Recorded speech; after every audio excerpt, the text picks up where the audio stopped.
this episode of MPTV, we are sitting down with a friend of mine and a client, Chris Wiley of Tasty Equity, but also a franchise owner of 2 Hotheads and 2 Rapid Fired Pizzas. Yes, we're a store development company for both brands. Welcome. So Glad to see you in Seattle. Hey, we're in Seattle. We're heading back to the airport. I got to sit down and talk to you because you're a guy that your experience in the restaurant business is different from a lot of people. Like, you're not in the restaurant on a daily basis working. You're the numbers guy. You're the data guy. We're the capital guys. You're the capital guys. So let's talk. I guess introduce yourself. Tell them who you are. Tell 60 seconds about Tasty Equity, and then a little about your involvement with Hothead and Rapid Fire. Sure. So I'm Chris Wiley. My brother and I founded Tasty Equity to be a store development company, much like McDonald's. If you've seen the Ray Kroc story, has a store development company that's not McDonald's. Our brother founded 2 brands, Rapid Fire Pizza and Hothead Burritos. We are the store development company to help franchisees get financing, run their back office, HR, payroll, banking, capital markets, right? And about 80% of the people who try to become a franchisee don't have quite enough money. We're here to stake them in the business. So you're the in-between. It's like, here's a great franchise opportunity, here's where you're at. You can't quite get there yourself. We can help you get there. Yep, and that's what we launched our public offering for Tasty Equity back in December, and it's to raise capital. So we'll become a small capital fund to fund the franchisees, initially with Rapid Fire Pizza and Hothead Burritos, but we've been approached by other brands that would like to have the same sort support. Okay, break time. Restaurateurs, it's Matt. And if you're watching MPTV, you're obviously interested in improving your business. What if I told you could finally take the hope and pray out of your marketing plan and spend money and see results? You see, most marketing starts with the same exact tactic. You gain the attention of somebody, but that's where the majority of it stops. What we do with the ROI engine is help you gain amazing attention, which drives gigantic engagement. That engagement leads to customers to tell us who they are, meaning they opt into your email, text, and birthday program, and then we drive them to buy something. We've got a lot of great programs that can help you, and we'd love to have a conversation with you. If you're interested, it's easy. Check out ROIexperts.net. You can schedule an appointment, and we'll hop on a call with you. Worst case scenario, you learn how to market your restaurant like you've never heard of before. Back to the action. So let's talk about the brands and your involvement, because you're in what's got to be probably the best segment, fastest growing segment right now, fast casual. For one, before the pandemic hit, but it's also done pretty well during the pandemic. Yeah, we're really lucky. The fast casual marketplace, which is defined sort of originally by Subway, and nobody likes to admit that, and ultimately by Chipotle, which is walk down the line, point at the ingredients that you want, have your product assembled before your eyes, and it's fast, fresh, and you feel good about it, right? The fast casual market was poised, ironically, really well for when the shutdown happened, when the stay-at-home orders hit, because essentially we were probably on the average about half carryout.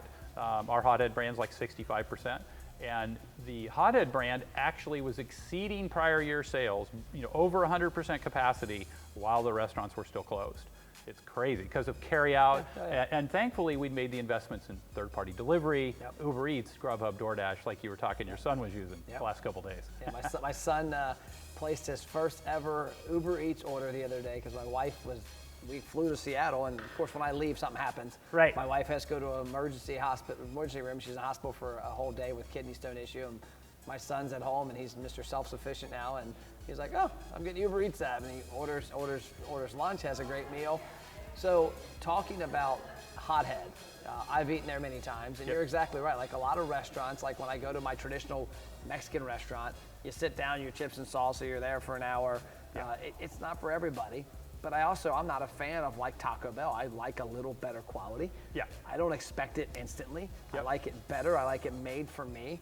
And that's what really attracts me to a brand like Hothead. Is that why you think that segment has grown so much and why that's an impactful segment? Yeah, I think it's huge. I think it's there's a place for both. I mean, we have places, and Ray and I tease about it. We love to go to sit and eat chips and salsa and margaritas at a traditional family Mexican restaurant. But that's not what fast casual is about. Fast casual is about, I'm on the way to something. I'm on the way home, I'm on the way to work, I'm out for lunch. It's fast, it's fresh, that's how it fits. It's been a really interesting experience going through COVID though. Yeah. So talk about your experience, what you've seen in the restaurant business. What are some things that you've seen that you guys have done at your locations that have helped you bridge the gap? Because third-party delivery is something that a lot of people didn't want to embrace. And I know that you and your brother, Pete, embraced it early on with knowing that it was there. And of course, pandemic comes and everybody's like, oh crap, we better get it. Yeah, you know, we got into it and Ray actually took the brand into it in 17.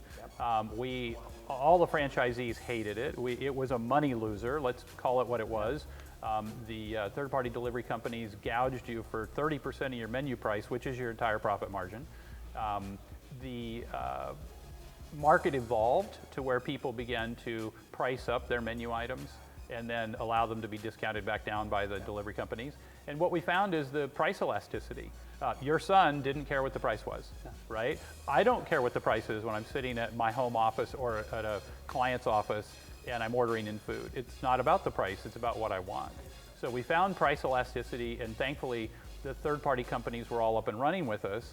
So when things locked down, we started running promotions through them, right? Yep. I mean, we just pushing ourselves to the top of the advertising, that sort of thing. Yeah, and you're exactly right on the price part. I think a lot of businesses, like I like that Uber Eats, and that's what I use. I don't know if the others have done it. They've added that option to add more money to the restaurant. Yeah. Like I always click it. It's like, click here to add $3 to the restaurant. I know that I've cost that business a little profit margin. Yep. And so I'll click that $3 ad, but at the same time, I'm not ordering from anywhere else. Like if I'm ordering Uber Eats, I'm getting on there. It's become your menu. I typically am getting on there for the convenience. You know, if I know I'm gonna go to Hothead or Rapid Fired or Quaker Steak and Lube, I know when I'm gonna go there and eat. But if I'm on Uber Eats, like that's the only opportunity to reach me. And I think that businesses didn't embrace that. They looked at the cost, it's like, no, it's acquisition. Yeah. You have a chance to now get me a little cash flow, not as profitable of a sale, but you have a chance to get me as a customer in the future. Yeah, we didn't want to lose that customer, but I think now it's evolved a whole nother step. And you hear the press about Chipotle. Chipotle is crushing it in the stock markets. The public entities like them and like Wingstop, fast casual, is blowing away all previous records, right? Again, it's because it's suitable to that customer. But what they've done, in which we're right in their wake, you can't franchise a Chipotle, right? They're all corporate. So we're happy to compete with them and be in their wake, right? Because we're doing the same sort of things. But they have trained a customer who normally would have picked from what's available on the menu to order a completely custom product with their thumbs. The third-party delivery companies have done a good job allowing you to mix and match your meats and your vegetables and your sauces and your toppings and your sides. I mean, I'm impressed that I can order Asian food, right? We're big Thai food fans. Thai food, I always customize a whole bunch of what I want and the sides and the sauces, and amazingly it comes in right. I bring that up because what's happened is the dynamic has changed. You used to order online and you were limited. Now you're not limited. Now the psychology of the customer has been forced to say, I don't need to talk to somebody. I don't need to walk down the line. I can pick it with my thumbs. Yep. And we're seeing that take off both on our third-party delivery, and we introduced Curbside Pickup. Yep. When we introduced Curbside Pickup, what we saw was big custom orders, but those orders were also much larger than usual. They're for 4 or 5 family members or 6 people at the office. It's easier to click too. You might add little upcharges here, and it's easier than when you're in front of it looking up at it. Yeah, no pressure, no upsell. You know, I want the guac, I want the queso, that sort of thing. And what I tell restaurants is, you look around. When you're in a restaurant, what's holding up people from ordering? They're on their phone. Yeah. When their food comes, why haven't they dug into it yet? They're on their phone. If you're at a stoplight, there's a stoplight in front of us. There's pretty good chance that when that light turns green, somebody's getting honked at. Why? Somebody's on their phone. Yeah. And I always tell people, you've got to find a way to be omnipresent, omni-channel. You've got to be in their hand somewhere. When we first started on your program, Matt, as I mentioned, this is the first year in my life I haven't traveled full time. Yeah. Full time meaning I was in airports 3 or 4 days a week. And when we started up on the program, I wasn't a Facebook user personally, barely used LinkedIn, stuff like that.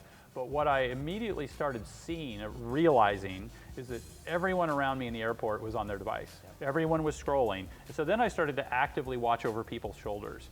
And you see the car guy scrolling through car stuff, clicking. You see people looking at food. You see people looking at travel. And I realize that what we're doing with your program is we're there wherever they are, right? And we can track our customer. We can be in front of them. We can be persistent. So what do you see as, if you're talking to a restaurant owner about something that like, hey, you've got to embrace this. This is going into 2021. This is where you need to make sure you're shifting to. Because it might be, maybe it's not hard for a business that's casual dining to maybe alter to fast casual, or fast food to maybe become a little more specific that's not a franchise. But what would be a piece of advice for you to? Oh, you've got to be there. I have had the mantra since we started up together that I believe this was our cable TV. If you are a super regional brand, as we are, 15 states, 100 plus stores, I mean, across the 2 franchise systems, you can't afford McDonald's scale TV advertising. You just can't. And as you once told me a story, when McDonald's temporarily suspends advertising, sales crater, right? So we're not there. Neither is Five Guys. We're sitting across the street from Five Guys. They're not on TV, right? They do other methods. But what I realized is something very recently. In our stock offering, beyond using Facebook like we do for the selling food in the restaurants with you, we use YouTube pre-roll very aggressively. YouTube is the first exposure people have to our solution, to our product, to our campaign, right? Well, guess what device is getting 30% of the watches? iPhone. The television. Television? The television. The device is now the television. That makes sense. So like here in Seattle, I have a smart cable box, Xfinity's cable box, right? We routinely just watch stuff on YouTube through the cable box. YouTube programming's now 20, 30, 40-minute programs. Oh, we watched something the other day. Me and my son watched YouTube on the TV, but that's a huge number. So it's now up to, literally 30% of our YouTube pre-roll views are coming from that, and we are now using it super aggressively to retarget. So when somebody shows an interest, we keep bringing back various bits of the story through that mechanism, and what we find is then guess what? They come back and respond to the Facebook ad. They come back and respond to the Here's what I love about that. We're actually in the process. I haven't told you this. We've been experimenting. We're rolling out a YouTube ad division to help restaurants market on YouTube. You know why? Because it's free. And I say that, I don't mean it completely. But if you run 100 ads on, you have your video, your brand on pre-roll. If that person clicks skip ad, you don't get charged. I didn't know that. That's good. Yeah, so if I'm a Hothead Burritos location and I say, you know what, I want to target anybody that's within 3 miles of my location on YouTube, and I just want to run, now you got to build your ads differently. Because you're no longer telling a story in 30 seconds. Oh, yeah. You're building a 30-second video. You got to hit it in 3 10 seconds. Actually, 3 to 4. 3 to 4. And so you tell that story in 3 to 4 seconds. All you're looking for, if I'm on YouTube watching Key and Peele episodes, which by the way, if you have a chance, it's a pretty funny little channel. But if I'm on there watching Key and Peele, and every other video, a Hothead Burritos ad comes up, all you're trying to do is make an impression that when I get ready to eat in a couple hours, or the next day, it's subconscious. It's subconscious. And when a lot of people don't realize, a friend of mine told me at one point, now he's a big spender. He was spending upwards of $250,000 a month on YouTube for his company as a whole, big company. He's like, Matt, we technically get about $2 million a month in ads. He's like, if I were to pay for our actual placement, like TV, I'd be spending in excess of $2 million a month. But because the majority of people skip the ad and don't watch it, I'm not paying. But they still saw the logo go by. They still saw the logo. Yeah, and I mentioned I traveled full time for so many years. One thing I realize now is that I have CNBC running all the time in the background, just the business channel, stock, chatter, Kramer, all that junk, right? What is astounding to me is how many times per day they run the same advertisements. It's the same video over and over and over, and you begin to trust that brand. And that's why I go back to what I believed in 2017 when we started up together, is that this is our cable TV.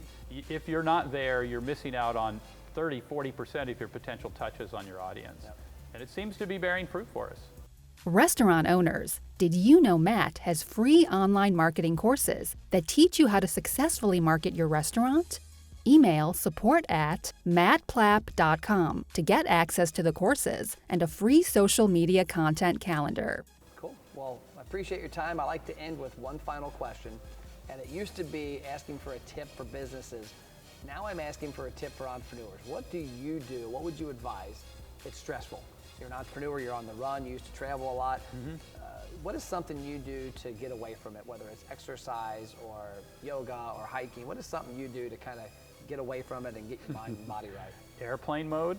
Yeah, but how do you turn on the Chris Wiley airplane mode? Well, no, the funny part is, you think about it, when I was flying every day, I had thought nothing of, you put the phone on airplane mode and you're off the grid, and you can relax and listen to music and sleep for an hour, right?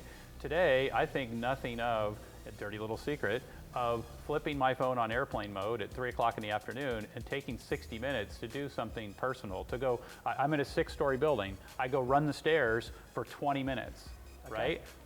So what, I'm on a call? Are you on a call? Do you care whether I'm on a call? Yeah. The biggest thing you can do for your sanity is steal away 20 minutes, 30 minutes, an hour. It's sometimes in what you think is the worst possible time because you're overloaded, because you're fried. Yep. And especially if you do like I do, where I'm talking to franchisees 1 minute, advertising people another minute, my consulting clients in another minute, and you're changing that complete audience, right? It's like you want to be a mime and completely remake yourself. Airplane mode, dirty little secret. Okay, so we're going to rename this Don't segment. tell anybody. We're going to rename this segment. It's called airplane mode. So There you moving go. forward, entrepreneurs, what do you do to put yourself in airplane mode? I'm a big fan of exercise and getting your mind right, but love it. So I appreciate your time. Yep, great Thank to you, see you, sir. Matt. And I guess we're supposed to fist bump now. it's a fist bump, yeah. So if you get out there, Tasty Equity, is it tastyequity.com? It's invest in tastyequity.com. Invest in tastyequity.com. But either will get you there, and mask up. There you go. Cool. See you later.